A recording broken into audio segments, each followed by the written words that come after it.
I quit my 9 to 5 by posting one YouTube video a week. So here's exactly how I done it. This video is going to be perfect for you if you're stuck at a job wanting to build your own business or you want to scale it. You're already posting content on YouTube, you're maybe a small creator, but you're not seeing the results that you would like to make, or you're struggling to get clients for your online business and you're trying to find a new way to get clients. You're tired of outreach, you hate chasing clients. Then if you're any of these three right here, then this video is for you. And here's a photo of myself when I first started posting videos for my business, and since then my results and what I've been able to achieve in my business have skyrocketed. Just to be fully transparent with you, if you're trying to be the next Mr. Beast, then this video is not going to be for you. This is not a masterclass or a video on how to get famous, how to get tons of views, any of that stuff. This is going to be a video on how to build a business without having to rely on AdSense or sponsorships. Personally, I've never taken a sponsorship with my YouTube channel. All the income that I make is from my own business, and I'll get to that in just one sec. Now, this video is not going to be for complete beginners. So the only requirement is that you already have a skill, a service, a product that is of service to a consumer if you're a B2C business, or to a business if you're a B2B business or have a B2B offer. So with that being said, let me show you exactly how I run a business powered by YouTube. And now before I do that, actually, you may be wondering like, who the hell is this guy and why should I listen to him? So let me just tell you very quickly a little bit about myself. I have this other YouTube channel, Rico GHO, that has under 5,000 subs, and you see right here that the AdSense that YouTube pays me every month is under $200. Usually fluctuates between $150 to $160. The crazy thing is I built a business with this small YouTube channel that has under 5,000 subs that generated me last month, if you take a look at this right here, in the last 4 weeks, over $20,000. So crazy. And you might be thinking, okay, this is cool, but how were you able to do this while you were still working at 9 to 5? Because this was not always the case. I started business while I was still on a 9 to 5, which is what I'm going to show you in this video. Now, to give you a little bit of context, you see that the small YouTube channel at the time in June 4th, 2024, I had 1,300 subs. And with this small YouTube channel, I know like my brother here, I've shown a picture of his YouTube channel as well. Combined, you saw he only had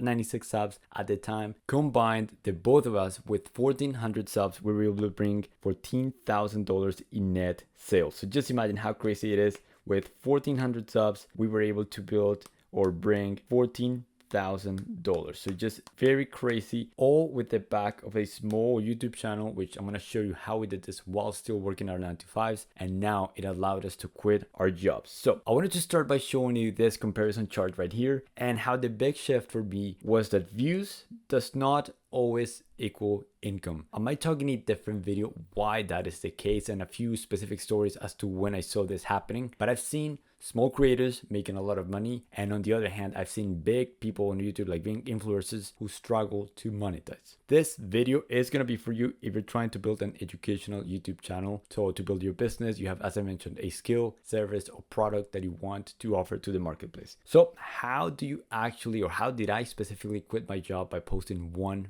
video a day? First of all, it goes to the fact that I became more focused on being an educational content creator. I was just originally a business owner wanting to scale a business with YouTube. So instead of being an influencer, we're trying to be business owners. And in my case, I already had a skill that was valuable to the marketplace. I already knew how to build websites for businesses. So I just wanted to find a better way to find clients. I was started with outreach, trying to do whatever it took to land clients. And I had this goal of scaling my agency to $5,000 a month. And this is because I wanted to replace the income that I was making at my job. And this is a problem that I see, especially for beginner or people that are just starting out with their business, whether agency owners, freelancers, or coaches, is that they struggle to get clients consistently. And this was definitely the case at my agency. I remember we were stuck between $2,000 to $3,000 a month. Between my brother and I, was just not enough to be able to quit our jobs. The type of questions that you may be asking at this point is, what type of business do I want to run? Do I want to run a business where clients come to me? Or do I want to run a business where I have to spend money on ads to try to get clients to get to me? Or do I want to run a business where every day I need to pick up the phone and call leads and try to get business one by one? Or do I want to scale a business that allows me to run it while I'm still working a 9 to 5, which I'm going to break down why running a business on YouTube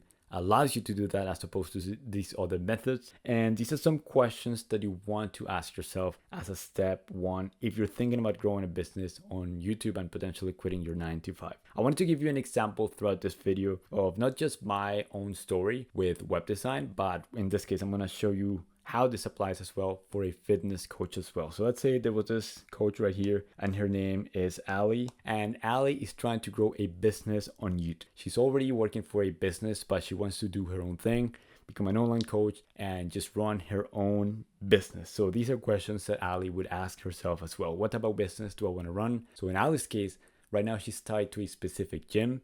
She wants to run this as a online coach, so she has location freedom, time freedom, and also financial freedom because she potentially might be able to make more not being capped by a job. The second step after you've already got clear on your goals, and again, in my case, it was to be able to scale my agency past 5K a month profit personally so I could quit my job, pay my bills and all that stuff, is figure out what your financial, in my case, what my financial and risk tolerance was. So this is going to be different for every person. Some people are willing to take more risk than others. Some people have higher expenses than others. So these are all things to keep in mind and are personable to each person. So 2 questions that I asked myself back in the day before I quit my job was, what monthly income goal do I want to make with my business? And that's a question that I'm asking you right now. Like if you have that number, maybe you could write it down or think about it right now. As I already mentioned, in my case, it was at least $5,000 a month personally on profit, so that I felt that I could quit my 9 to 5. And how much risk do you have? So I remember when I quit, I was not yet at that amount, but that's because I was willing to give myself 3 months of failing. And if I didn't grow my business on YouTube, then I would go back to trying to find a 9 to 5. I remember at the time, this thought really scared me and I really didn't want to go back to a 9 to 5, but I've never looked back. I quit my job and now I do this full time. So for this coach example that I was telling you earlier, this girl right here, Ali, her goal, let's say that she wants to make $8,000 a month with just working with clients that she loves. Right now at her current work, she's stuck with people that she doesn't want to work with. So that's why she wants to build a business with YouTube and be able to be a little bit more picky and have more clients coming to her. Her risk tolerance is that she doesn't want to quit right away and she wants to slowly build this. She doesn't want to take the cold plunge all at once. And again, this is going to be something that's more personal and individual for each person. It all depends on their expenses, how much risk they want to take, their savings and all that stuff. But that's something that you have to figure out when you're deciding if you want to quit your job and do this full time. Third step is that once you've decided what your goals are, your risk tolerance, this next step would naturally be to start making content for your ideal prospect and do this weekly, which is what I did exactly before I started to see any sort of results. Here, the thing is consistency is key. So the way that this works is that you want to reverse engineer what is it about your content or what content could you make that would attract your ideal prospect, people that not only want to watch your videos, but actually want to give you money. So what this might look like is give out value in your content. And I know this term is very abstract. You might not know exactly like what does this actually mean. This means alleviating a pain. So just look at your current prospect. Let's say in Alex's example, I'm going to give you some examples actually in just one sec. But for me specifically, I used to build websites on a specific platform. So let's combine web design plus the platform that I was building the websites on, which was Go High Level, GHO. So the problems that my target avatar had was that they had a website on this specific platform that sucked. So as a web designer, my job was to create videos on YouTube that talked about that specific problem and attracted my ideal customers so that they would potentially not only watch my videos, but become my clients. So I have some examples right here. 3 beautiful web design layouts recreated in Go High Level, where I show how to build 3 different sections on a beautiful website on High Level. Here, I was giving more of value for free, how to translate your entire Go High Level website. And then here, I talked about a transformation, something that my ideal prospect might be interested as well, especially if they were building their website and facing the trouble of not having a website that was beautiful or that was able to attract clients, that created trust and so on. So how I stopped making GHO websites that sucked. The key here is to create content, again, that your ideal prospect is going to need and is going to provide value. We're essentially providing value first. It's the law of reciprocity. We give value first, and in exchange, the ideal customer not only gives us their attention, but maybe later in the road, they might also give us money. So for Ali's case right here, she's a coach, and because she's already worked with clients, she has a few questions that keep coming up or that she knows prospects have. So what she's gonna do is start making content about that. So here's some examples that I found online. The first one is, let's say somebody that is already exercising, but they feel burnt out. They want to find a different way of exercising. Let's say this person is doing a lot of weightlifting, but they're not finding it as fun. Then the way that this business owner is going about it is saying how I got better results after quitting hustle workouts. So then her whole angle right there might be solving that specific problem for her specific avatar, somebody that is not enjoying or feeling burned out from her fitness journey. And then on the back of this, I'm going to talk to you about in just one sec what type of services or products she might sell. This is not the type of video that I found for, let's say, Ali right here. So let's say a specific problem that her ideal avatar is facing is that is young girls that want to have a skinny waist and be able to train their core. So she's making content specifically about that problem to attract her ideal prospects. So the real way to shrink your waist and train your core. Let's say if he was an immigration lawyer in the US, they would make specific content about how to save money on your business and all that stuff to be able to attract their ideal prospects to the business. So that is step number 3 right here. Start making content to attract your ideal prospect. Number 4 is that I built a product that allowed me to monetize while working my 9 to 5. So let me explain what I mean. I started with these two right here, and the thing I have to do a disclaimer, my job was remote, which allowed me to have more flexibility over my time, over my schedule. But this also applies even if you have to work at an office. So there's 2 ways to go about it. The first is a low ticket digital product. So what the hell is this? In my case, I was a web designer. So what I could do is instead of building a website from scratch for a business, I created a website template. And then after somebody watches my videos and goes to my website, offer these website templates for them to buy. So why this is so cool is, again, it's high margin. It's something that you build up front. A website template you can sell 1, 10, 100 times, and then it's easy to fulfill, because if you have a page where somebody can check out, you don't need to be there trying to transact or get them on a sales call. You can make sales that are easy to fulfill and sell and get paid while you're still working your 9 to 5, which is something that before I actually quit my job, I started seeing that transition. I was working at my job and then I had posted a video, let's say that I filmed over the weekend, posted that video, and it started generating attention. And while I was still working at my 9 to 5, this video started generating those digital product sales. The second way to monetize, depending on, again, your schedule, your flexibility, and all that stuff, would be a high ticket done for you or done with you offer. And I know this is confusing, so I'll give you a little bit more examples in just one sec. But the cool thing about this is that it requires fewer sales. It's more geared towards premium clients that are willing to spend more. Now, this, of course, is going to be more direct access. So it could be one-on-one services if you're a coach, a consultant, or a group setting, instead of a digital product where they're not going to get direct access to you. In my case, again, these videos would drive traffic to both my website templates, but also to my web design, like my custom done for you website services. For Ali's case, since she's a coach, we have these videos right here. Let's say the ones that I already mentioned, and then this one as well, 10 minutes flat stomach Pilates, no equipment. All of these videos would be driving traffic to her 2 offers. And by the way, something that I forgot to mention earlier is that in order for you to be able to charge higher prices, your product has to be outcome based or a transformation. It must align, of course, with your videos. It goes without saying. But in order to charge higher prices, most web design templates that I saw in my niche before I started were priced at $47. But the way that I structure my YouTube channel, my offer, and all that stuff, which I'm going to cover in future videos, allow me to charge for a template that most people were charging $47 to $97. In my case, I was charging $297.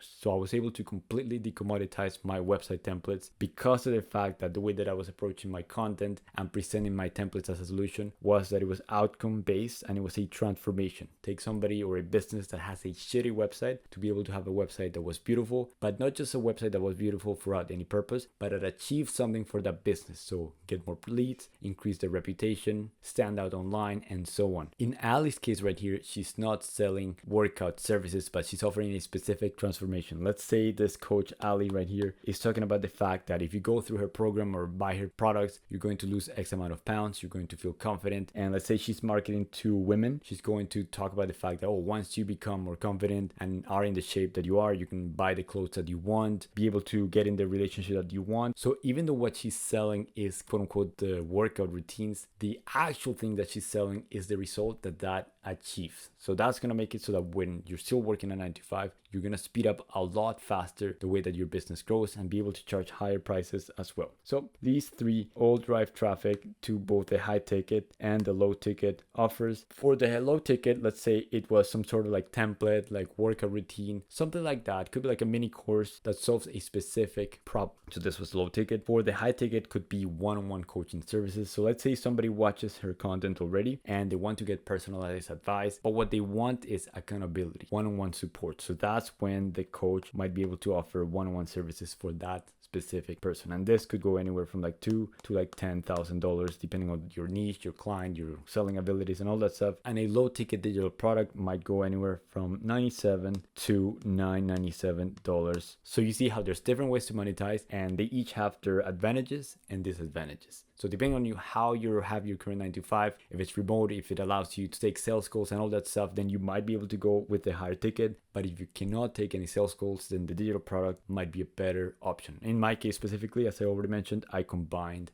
both. Now, some things to consider is that you want to make sure that you get specific and do the math. So let me just break down this for you live. Let's say that your goal is to be able to make $5,000 a month to be able to quit your job. Let's break down that a little bit more so that we can get more tactical. Let's say in this case, for simplicity, it's for a web designer. For a web designer, there's two ways that they could monetize. Let's say that they sell those website templates and they sell them for like $200. So if they were to get $200 and they get one sale a day, which means 30 in a month, so 200 times 30, that would equate to $6,000. So you see how one sale per day would make it so that this web designer was able to get to that goal. On the other hand, let's say that they wanted to do the actual custom web design services and they charge anyway from $2,000 all the way to $5,000. What this means is that they could honestly get 2 to 3 sales per month, which is honestly not that much, and then be able to get again to those $6,000 again. Or if they just sell one high ticket website for $5,000, they would get them to their goal. So when you break down your math like this, and it's something that I encourage you to do in your own business, go through your numbers, see what the math looks like in your business, you see that is possible. And when you take a look at these numbers, you may see how easy it is or how hard this is, but your job as an entrepreneur is to be able to figure out these numbers and see how is it that I'm going to get to those numbers. Second thing is that consistency is key. So I posted one video every week, which is what allowed me to start compounding. The thing with YouTube is that in the beginning, you might not see results. So let's say if I draw a graph right here in terms of amount of money that you make and time, in the beginning, I'm going to change color right here. Let's say to blue. You might not see any results. You might be tempted to give up. I see a lot of channels that post 1, 2, 3 videos and then they give up. But if you just keep sticking to it, there's going to be a point where it suddenly takes off and it goes up. That is why this is so cool. And of course, in the short term, the 9 to 5 might make more sense. Let's say that the 9 to 5, the income that you make is here. It's higher in the beginning, but it's going to be consistent unless you get like a small raise. But then if you stick to YouTube and have already a skill, a strategy, and go through the steps that I show you in this video, plus everything else in the rest of my videos, you will be able to have a business where you post one video a week that allows you to quit your 9 to 5. So with that being said, if you're struggling to grow your YouTube channel or you're a coach, agency owner that wants to start posting videos and grow your business online with YouTube, and you want me to personally help you speed up those results, help you get unstuck from where you're currently at, click the link in bio and let's talk.